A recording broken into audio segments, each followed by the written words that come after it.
Hello बच्चों, आज मैं आपको सिखाने जा रहा हूं किस तरीके से हम लोग कैलकुलेट कर सकते हैं फ्रिंज विड्थ। ठीक है, तो बच्चों हम लोग एक्सप्रेशन फाइंड करेंगे फ्रिंज विड्थ के लिए। बच्चों लास्ट डिस्कशन में मैंने आपको इंटरफेरेंस के दो फिनोमेना बताए थे, पहला कंस्ट्रक्टिव इंटरफेरेंस और दूसरा बताया था डिस्ट्रक्टिव इंटरफेरेंस।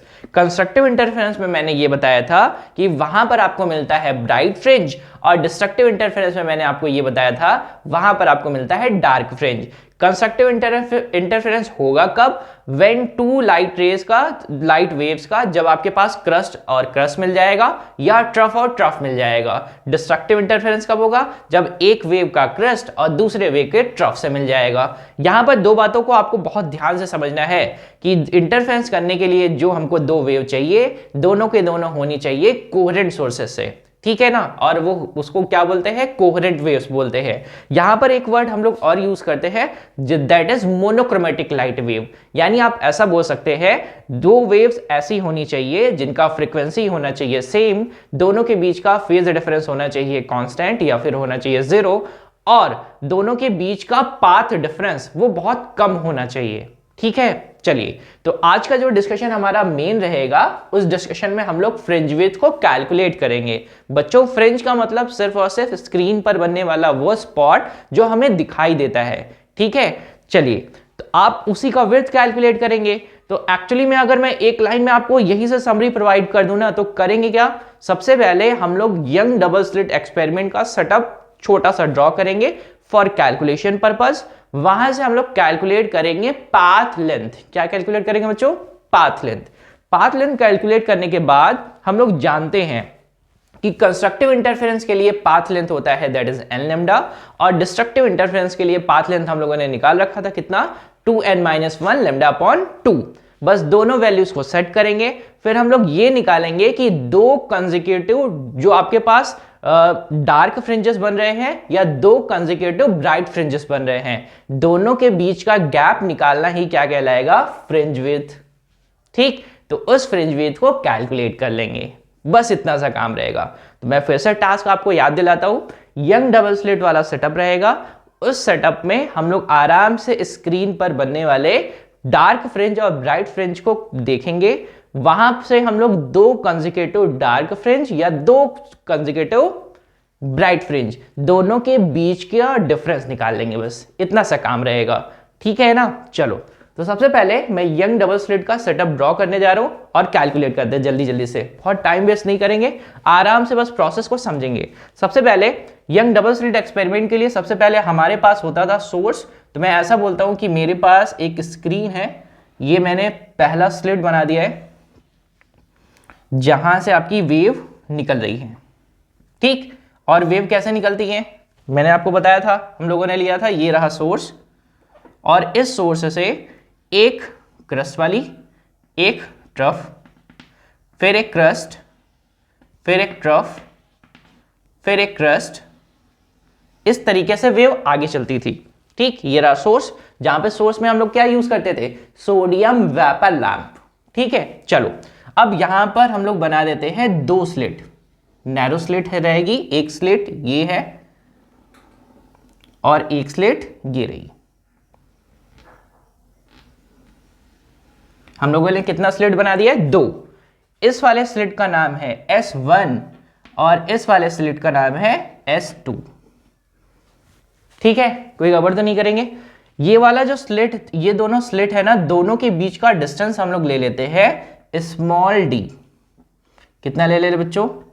Small d। ठीक है, कोई गड़बड़ तो नहीं करेंगे। इसके सामने हमको रखना होता है एक स्क्रीन, तो हम लोग स्क्रीन प्लेस कर देते हैं। इसी स्क्रीन पर dark fringe, bright fringe, dark fringe, bright fringe, सारे के सारे ऐसे ही बनते हैं बच्चों पैटर्न। ऐसा नहीं रहेगा कि कोई बहुत ज्यादा थिक बन जाएगा, कोई बहुत ज्यादा थिन बन जाएगा। इंटरफेरेंस की खास बात ही यही है कि हमें जो फ्रिंजेस मिलते हैं वो ऐसे मिलते हैं, ऐसा बोल सकते हैं सारे बराबर बराबर मिलते हैं। ठीक है, चलो इस स्क्रीन से और ये जो आपके स्लिट रखी हुई है, इन दोनों के बीच का डिस्टेंस हम लोग ले लेते हैं कैपिटल D। दोनों के बीच का डिस्टेंस कितना लिखेंगे? Capital D। कैलकुलेट कर रहे हैं तो बहुत ज़्यादा जल्दी जल्दी से करेंगे और मैं इसके सेंटर से, स्लिट के सेंटर से एक लाइन ड्रॉ कर देता हूं स्क्रीन पर, ठीक है। चलो, तो ये एक बात क्लियर हो गई जल्दी से, ठीक। अब जरा ध्यान से समझिएगा, यहां से सोर्स से निकलने वाली वेवलेट्स आगे चलेगी, इस सोर्स से निकलने वाली वेवलेट्स आगे चलेगी। अब होगा क्या, यहां से निकलने वाली वेव, यहां से निकलने वाली वेव, अगर मैं मिड पॉइंट की बात करूं यहां पर, तो जितना टाइम ये लेगी पहुंचने में उतना ही टाइम ये भी लेगी पहुंचने में। जितना डिस्टेंस यहां से यहां तक पहुंचने में लगेगा उतना ही डिस्टेंस यहां से वहां पहुंचने में लगेगा। यानी कि यहां से जो चलने वाली वेव है वो मिड पॉइंट तक पहुंचेगी कैसे, कुछ ऐसे, और यहां से चलने वाली जो वेव है वो मिड पॉइंट तक पहुंचेगी कुछ ऐसे। जितना डिस्टेंस ये होगा यहां से यहां तक, यहां से यहां तक, उतना ही डिस्टेंस यहां से यहां तक भी होगा। मैं इस पॉइंट का नाम रख देता हूं O, ठीक है। अब बताओ बच्चों, दोनों के बीच का पाथ डिफरेंस कितना है, 0। जितना डिस्टेंस इसको यहां से यहां पहुंचने में लग रहा है उतना ही डिस्टेंस इसको यहां से यहां पहुंचने में लगेगा। तो यहां पर बीच में बनेगा क्या, बीच में आपको मिलेगा एक ब्राइट फ्रिंज। क्या मिलेगा आपको, एक ब्राइट फ्रिंज। तो मैंने यहां पर बना दिया है एक ब्राइट फ्रिंज। बच्चों ब्राइट को मैं थोड़ा सा इस तरीके से बना रहा हूं, ये रहा ब्राइट फ्रिंज, ठीक है, ब्राइट फ्रिंज।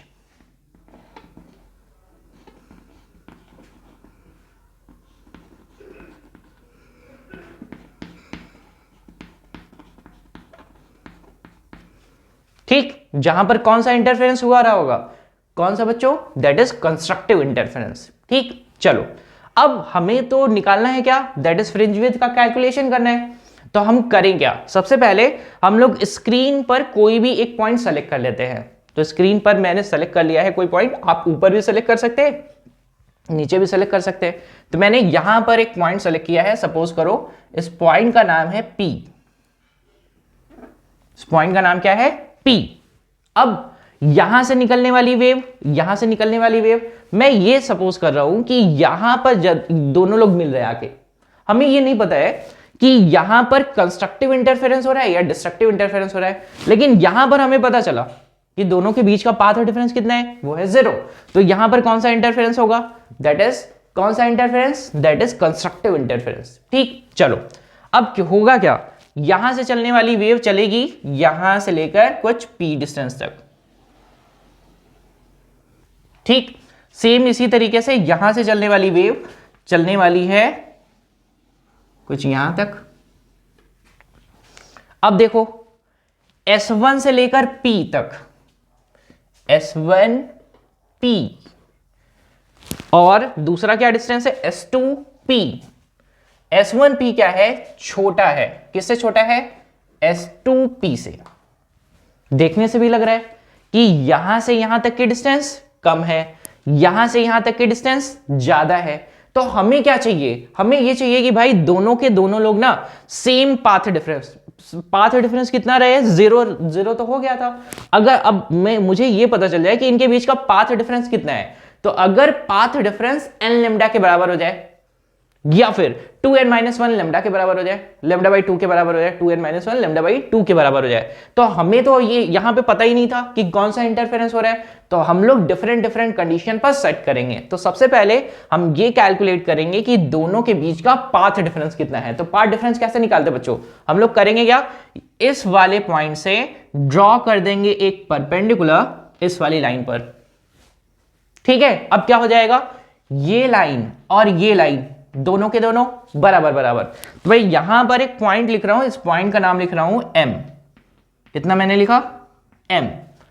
अब मैं अगर ये बोलूं कि S1P is equal to MP, कब, when I am drawing perpendicular on S2P। S2P पर क्या ड्रॉ कर दिया है, परपेंडिकुलर। तो दोनों के बीच का, इन दोनों के बीच का गैप कितना है, S1P और S2P के बीच का गैप का, दैट इज S2M। अगर मैं ये डिस्टेंस निकाल लूं तो इसी को क्या बोलेंगे, पाथ डिफरेंस, यानी दोनों के बीच का डिफरेंस कितना है, बस इतना ही। तो मैं यहां पर आराम से लिख सकता हूं that is S2M, that is equal to path difference. क्या बच्चों, पाथ डिफरेंस है। ठीक, बस इतना छोटा सा कैलकुलेशन है। अब कुछ भी करना ज्यादा नहीं है, बस क्या करेंगे, देखो जरा, यहां से अगर मैं एक लाइन ड्रॉ करूं सीधे एकदम,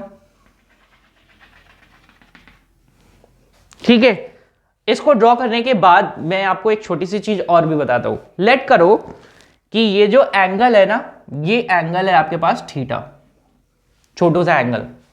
आपको ये लाइन खींचने की जरूरत भी नहीं है, तो मैं क्या करता हूं ना, इस लाइन को हटा ही देता हूं। आप करना क्या है, बस एक छोटा सा अप्रोक्सीमेशन आपको लेना है। ये एंगल कितना ले लेते हैं, थीटा। ये एंगल कितना है, थीटा। तो ये एंगल कितना होगा, दैट इज 90। दिस वन भी 90 माइनस थीटा। अब जरा ध्यान से समझो, मैंने यहां से एक लाइन ड्रॉ कर दिया है कुछ ऐसे यहां पर,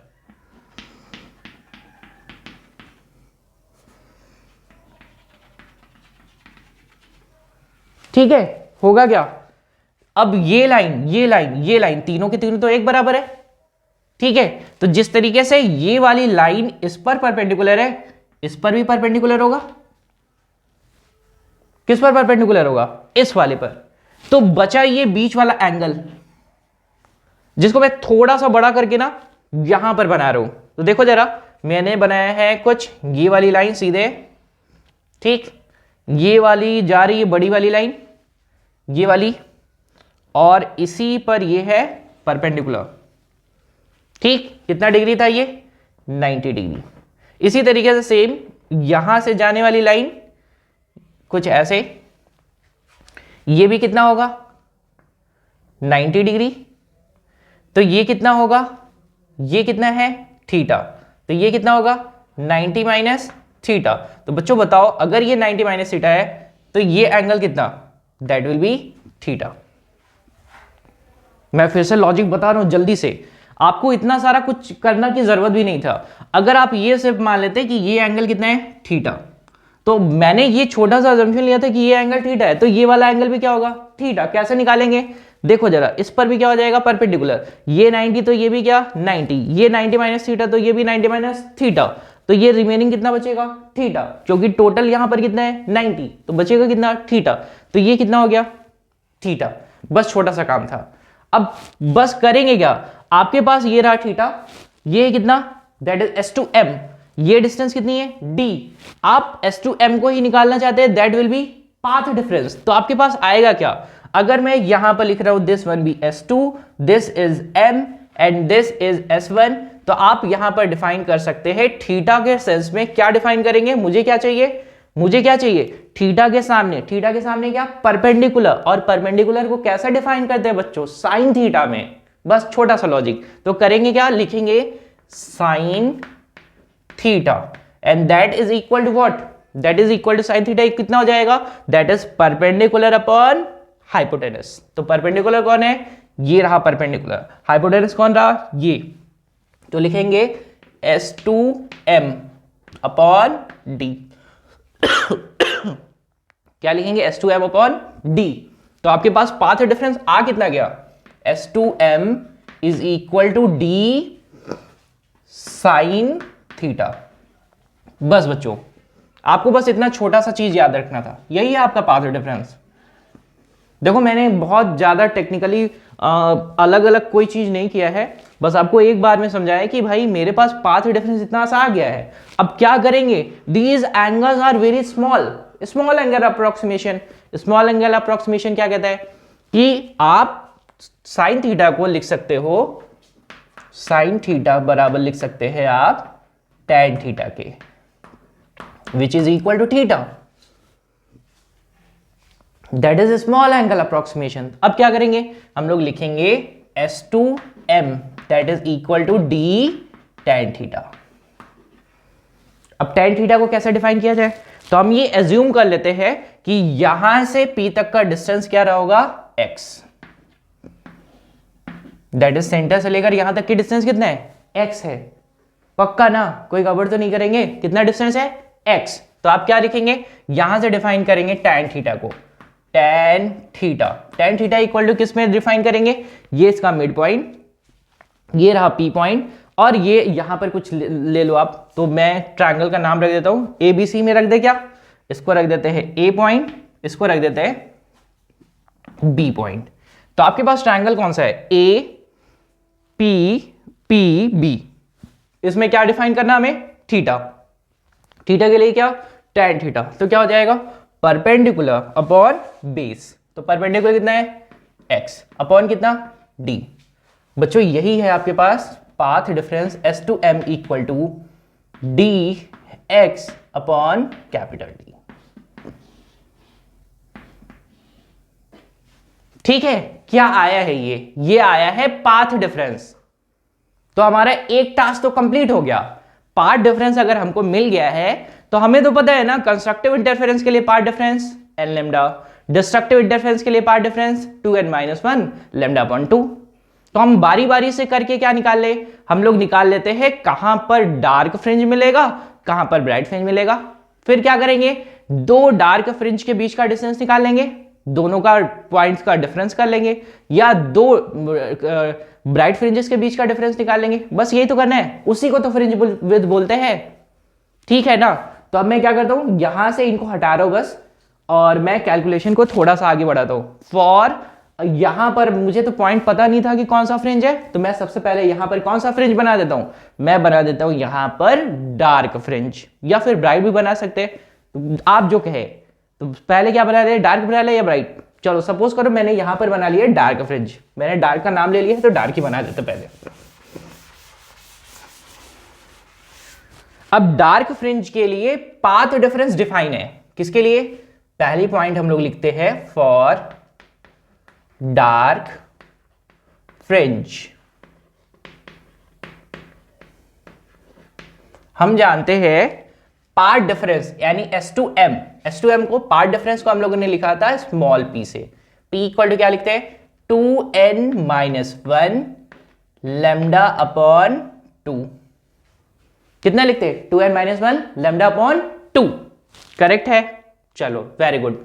अब क्या करेंगे, दोनों को इक्वेट कर देते हैं, तो यानी मेरे पास आ जाएगा 2n-1 lambda upon 2 is equal to D x upon capital D। ठीक है, क्या डिफाइन कर लिया जाए, x निकाल लिया जाए।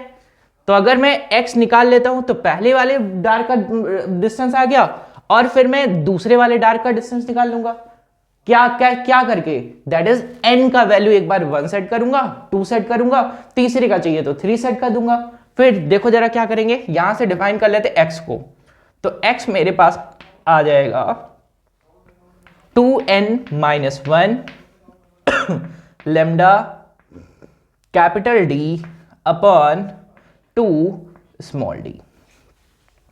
ठीक, चलो अब मुझे कौन बताएगा कि अगर मैं पहले नंबर का डार्क फ्रिंज लेता हूं, कितने नंबर का, कौन से नंबर का, फर्स्ट नंबर का, फ्रॉम सेंटर, कहां से, सेंटर से, पहले नंबर का अगर मुझे डार्क फ्रिंज मिल रहा है, तो देखो जरा डार्क फ्रिंज के लिए मैं क्या निकाल रहा हूं, x1, तो n की वैल्यू कितना सेट करूंगा 1, x1 निकाल रहा हूं, तो मुझे मिल जाएगा कितना, n की जगह पर कितना सेट करना है, 1 सेट करना है, तो 2-1 दैट इज 1, और लैम्डा d अपॉन 2d, तो मुझे मिल जाएगा that is lambda d upon 2 small d। फिर मैं x इक्वल टू 2 पर निकाल लूं, तो मुझे मिल जाएगा n इक्वल टू 2 पर x2, तो x2 will be what, that is मेरे पास मिल जाएगा यहां पर कितना रखेंगे 2, 2 2 जा 4, 4-1 that is 3 lambda d upon 2d। समझ में आई बच्चों, कोई गड़बड़ तो नहीं करेंगे ना। वहां पर हम लोगों ने किसके लिए लिखा है, डार्क फ्रिंज के लिए। ठीक, अब डार्क फ्रिंज के लिए हम लोग को क्या मिल गया है, दो पोजीशन, सपोज करो एक x1 यहां पर है और x2 कहां पर है, इसके थोड़ा सा ऊपर हो गया x2, एक डार्क फ्रिंज यहां बना है और दूसरा डार्क फ्रिंज इसके ऊपर। तो अगर मैं दोनों के बीच का सेपरेशन निकाल लूं, क्या कर दूं, x2 माइनस x1, तो मुझे मिलेगा क्या, बीच का ब्राइट फ्रिंज।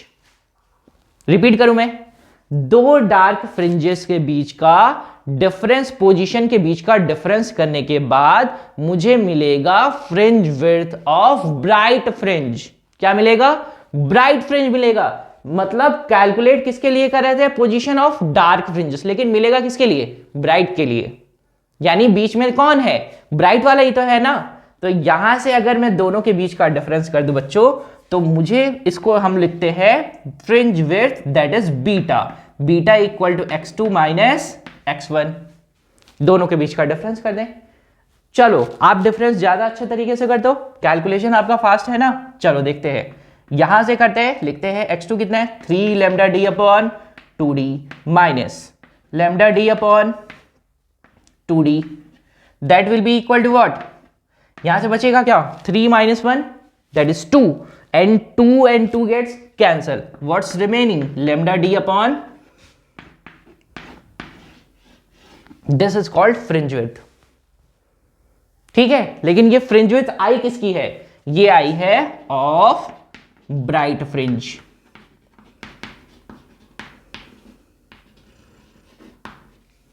किसका आया है, ये ब्राइट फ्रिंज का आया है। पोजीशन किसकी थी, डार्क फ्रिंजेस की। ठीक, अब क्या करते हैं, सेकंड सिनेरियो देखिए। अब हम लोग करते हैं ना, अब हम लोग निकालते हैं दो ब्राइट फ्रिंजेस निकालते हैं और दोनों के बीच का सेपरेशन निकाल लेंगे, तो मुझे क्या मिल जाएगा, वो मिल जाएगा डार्क फ्रिंज विड्थ। ठीक, चलो देखते हैं।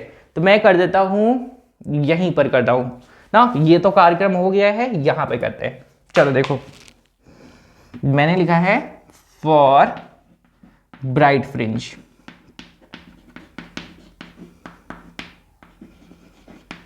ठीक है। तो मेरे पास P का वैल्यू ऑलरेडी पता है हमको, कितना पता है, P equal to L lambda, जहां पर फर्स्ट के लिए लेमडा, सेकंड के लिए 2 लेमडा, थर्ड के लिए 3 लेमडा। n का वैल्यू जैसे यहां पर बढ़ा रहे थे वहां पर भी बढ़ाते चलेंगे। तो देखो जरा क्या करें, यहां पर सिंपली लिखते हैं L lambda, part difference already आ चुका था, कितना, that is D x upon D. तो दोनों को क्या करेंगे, इक्वेट कर देंगे, तो क्या आ जाएगा, n lambda is equal to D x upon capital d. Then what will be the value of x, x is equal to n lambda capital d upon small d. Correct ना बच्चों। चलो यहां से भी फाइंड करते, what is the value of x1, we have to take n equal to 1 for 1, x equal to 2 for 2, या फिर ऐसा बोल सकते हैं n for first position, 1 for first position and 2 for second position. चलो देखते हैं। तो मैं एक काम करता हूं ना, इस d को हटा देता हूं, आप इतना आप समझ गए हैं कि दोनों के बीच का डिस्टेंस कितना है, d है, ठीक है। चलो देखो यहां पर, तो मेरे पास मिल जाएगा x1 इक्वल टू कितना, that is lambda d upon small d, x2 is equal to what, बोलो बच्चों, x2 कितना मिल जाएगा, x2 मिल जाएगा 2 लेमडा d अपॉन d। ठीक, दोनों के बीच का डिफरेंस कर देते हैं, तो beta is equal to what, that is x2 minus x1। तो मेरे पास क्या मिल जाएगा, 2 lambda d upon d minus lambda d upon d, that is 2 minus 1 that is 1। तो beta will be equal to lambda d upon d। इस बात से ये बात प्रूफ होती है कि ये हम लोगों ने किसके लिए निकाला है, ये निकाला है डार्क के लिए, क्योंकि दो ब्राइट के बीच में क्या मिलेगा, बताओ बच्चों, फ्रिंज विड्थ। ठीक है, ये कौन सी फ्रिंज विड्थ है, ब्राइट। ठीक, क्या देखो क्या समझ में आया, जितना ये आया है उतना ही ये, यानी जितना थिकनेस किसका रहेगा, ब्राइट का, उतना ही कितना किसका रहेगा, डार्क का।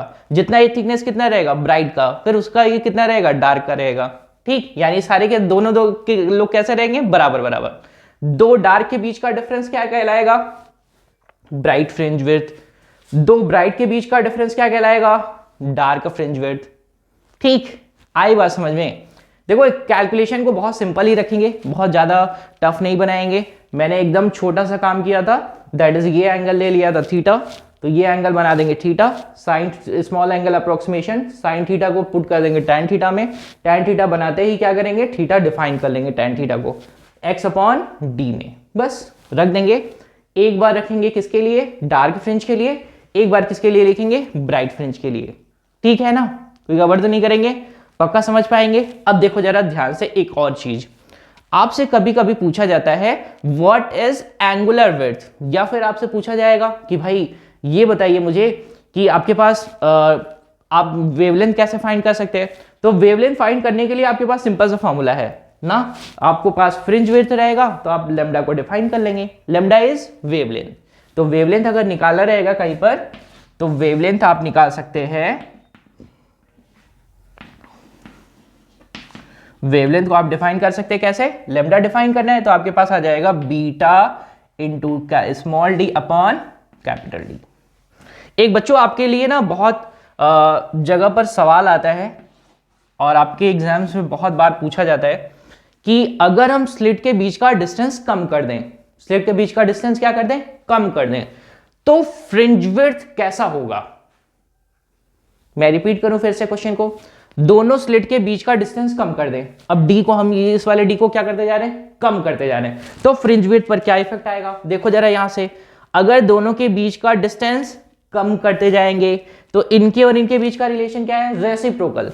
अगर ये घटेगा तो ये क्या हो जाएगा, बढ़ेगा, बस सिंपल सा लॉजिक। अब कभी कभी ये भी पूछा जाता है कि स्क्रीन को बढ़ा दिया जाए, डिस्टेंस बढ़ा दिया जाए, तो फ्रिंज विड्थ कैसा बनेगा, फ्रिंज विड्थ वहां पर भी इसके ये कैसा प्रोपोर्शनल है, डायरेक्टली प्रोपोर्शनल।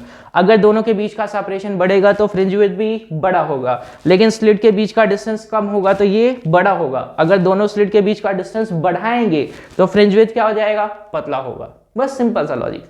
ठीक है, कोई गड़बड़ तो नहीं करेंगे ना, इतना बात समझ में आया है, एकदम कायदे से कोई गड़बड़ नहीं करेंगे। मैं उम्मीद करूंगा बच्चों कि आपको ये डिस्कशन बहुत अच्छे तरीके से समझ में आया है, लेकिन आपको एक बात यहां पर ध्यान देना है कि जो भी आपके पास इंटरफेरेंस हो रहे हैं वो हमारे पास कौन सा इंटरफेरेंस हो रहा है, दो तरीके का, पहला कंस्ट्रक्टिव इंटरफेरेंस, दूसरा डिस्ट्रक्टिव इंटरफेरेंस। दोनों की वजह से जो बन रही है फ्रिंज, दैट इज डार्क और ब्राइट, दोनों का विड्थ क्या रहेगा, एक बराबर।